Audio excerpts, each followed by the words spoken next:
Skybreak Combo is one of the easiest to set up to go infinite in Pauper. However, no one has managed to put together a winning list, but today I will go over one that can kill your opponent in one turn. The plan is to combine Seeker of Skybreak and Hanger Scrounger to create an almost infinite loot effect. The win condition: enter Magma King Artillerist. With it, each time you discard a card, each opponent loses 1 life, so all of a sudden, you've got an almost infinite damage dealing spell. Now, I've tried many iterations that ultimately failed, but I asked Walls Expert Appa72 if it can be fit into a wall shell, and they gave me their blessing. So after testing it quite a bit, I got to say, this deck got legs. The plan is to set up the early game with mana enablers like Overgrown Battlement and Axebane Guardian as our main generators, along with Quirion Ranger to provide even more mana. Tuk Tuk Rubble Fort provides the much needed haste, and Beast Rider Vanguard way to abuse the excess of mana to find our missing pieces. And with cards like Sagu Wildling and Generous End that fetch our forest, we can run as low as 10 forests to abuse keycard advantage cards such as Lead the Stampede and Winding Way, in a deck ready to beat the meta. Match 1 starts off rough, we're up against Mono Red Burn and have to mull down to 5 cards. Not ideal, but at least we've got Lead the Stampede to help refill the hand later. Cerulli Caretaker isn't exciting, but it can block some early damage if needed. My opponent plays Kessig Flamebreather on turn 2, and I respond with a Seeker of Skybreak and a second Caretaker before passing. They swing in, so I block the Goblin Tomb Raider but still take 1 from the Flamebreather. After combat, they use Galvanic Blast to finish off a Caretaker, then drop another Tomb Raider. On my turn, I use Sagu Wildside Summon ability to fetch a forest, then cast Lead the Stampede and hit 4 creatures. I'm now just 1 piece away from the combo, but I'll need at least 2 turns to actually go off. The goal now is simple: survive. Luckily, my opponent just plays a second Flamebreather and passes. I untap and play Overgrown Battlement, Tinderwall, and then Beast Rider Vanguard before passing. I just need to hope they don't chain together a ton of spells next turn. I block one of the Flamebreathers on their next attack, and thankfully they don't do much else. Next turn, I draw another Wildling, use the Omen again to grab a land, and decide to go for the combo. But my opponent sacks 2 mountains to cast Fire Blast on my Seeker. In response, I untap a wall to float mana, play an Axebane Guardian, and hold back another Seeker in case they top deck more removal. On their turn, they attack again, but I block to keep their creatures alive. Don't want them gaining card advantage. After that, they just play a land and pass. This is where Beast Rider shines. I activate it to look at the top 3 cards and grab a Quirion Ranger. I cast it, activate the Beast Rider again, grab a Guardian, untap a wall, and do it again to find a Hanger Scrounger.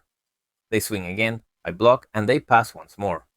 On my turn, I use Beast Rider again to dig deeper, find another wall, and ramp into Tuk Tuk Rubble Fort, which gives my creatures haste. With that, I generate more mana, play the Seeker and the Scrounger. Just as expected, they were holding removal for the Scrounger.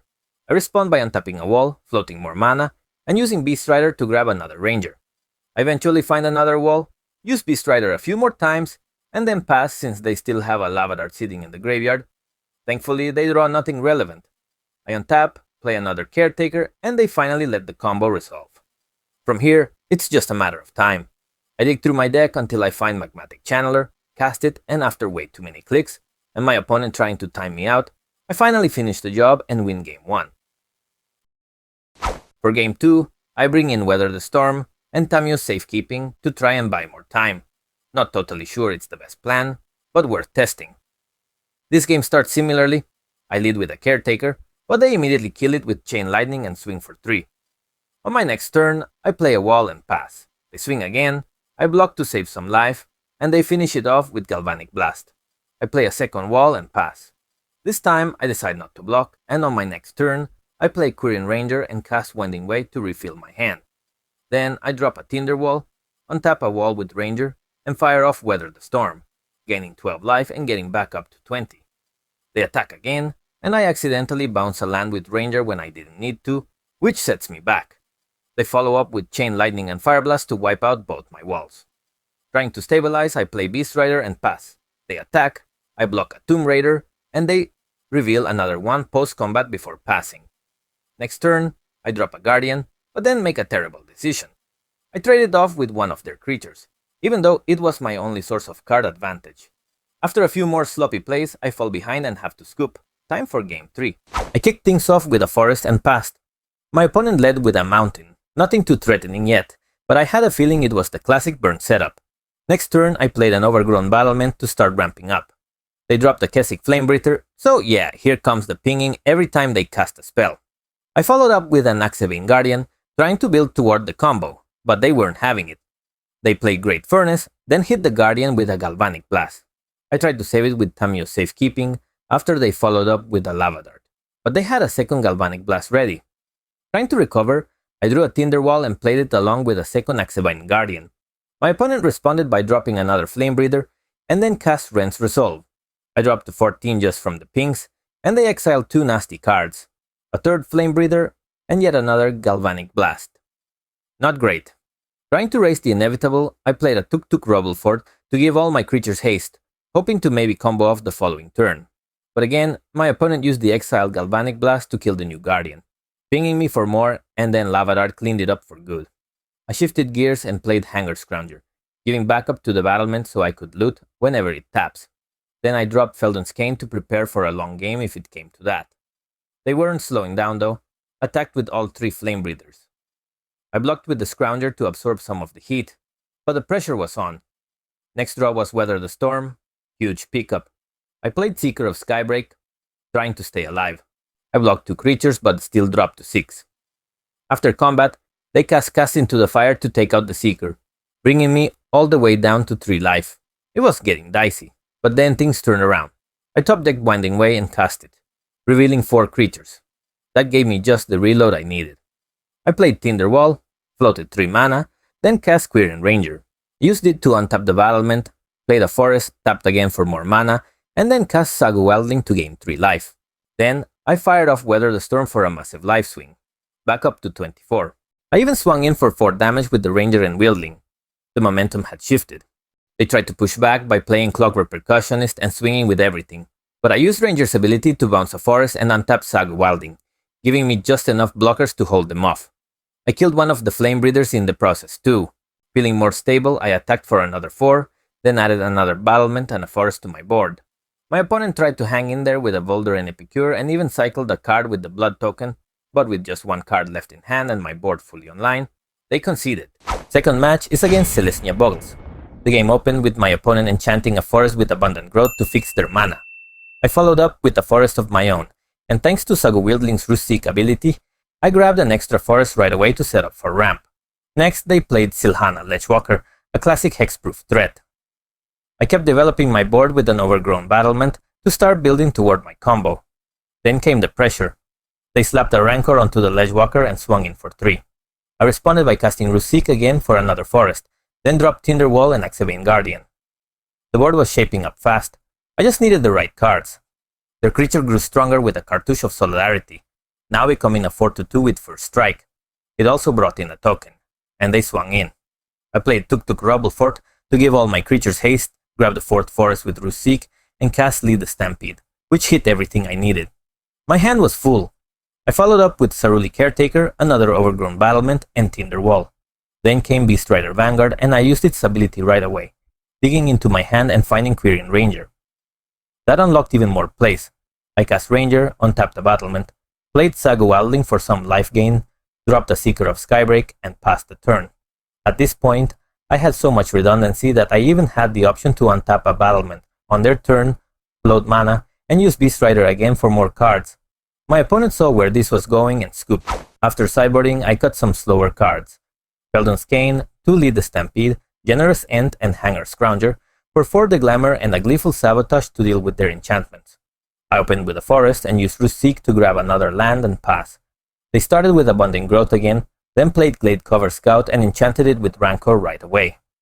I stuck to my plan, played Overgrown Battlement, and waited. They cast Malevolent Romuald to get a Eldrazi token, then played the Plains.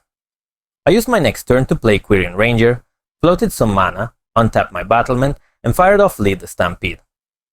That gave me Beast Rider Vanguard and Saruli Caretaker. I played the Caretaker to keep building up the board. Then came the big swing. They enchanted the Scout with Armadillo Cloak and attacked for 5, gaining life in the process.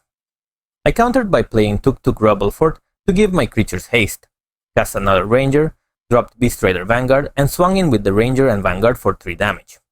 Post-combat, I untapped the battlement and replayed a forest with Ranger's ability. They followed up with another Abundant Growth, then cast Ram Through to take out my Beast Rider.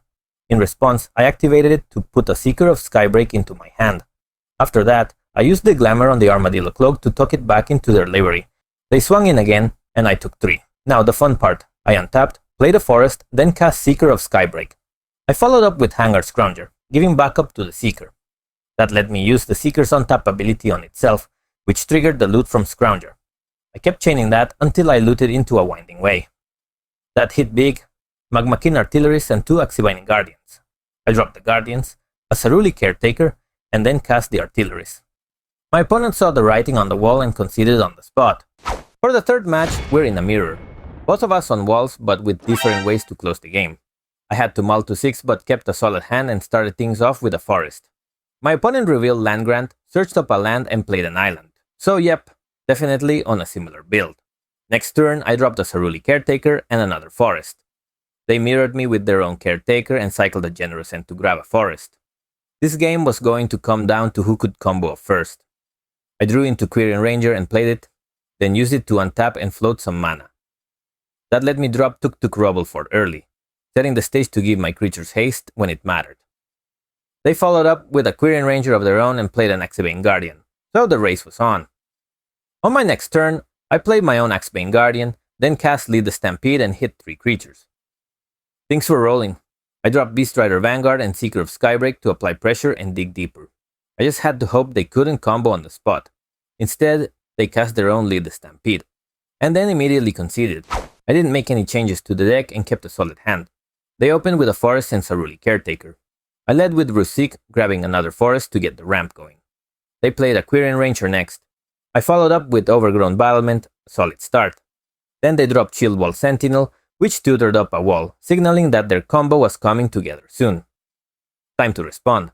I played Tinderwall, cast another Rusik for more mana fixing, then dropped Quirion Ranger and Axebane Guardian. I sacrificed the Tinderwall for some quick mana, then fired off Lead the Stampede. It was a great hit. 4 creatures into my hand. My opponent tried to catch up with Axebane Guardian and Orochi Leafcaller, which hinted they might be going to combo next turn, but I wasn't waiting around.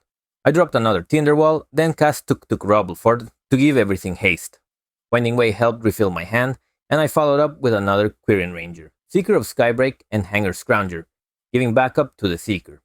From there, I just started looting over and over, using Seeker to untap itself and Scrounger to dig deeper. And before I could even start the damage train, my opponent conceded.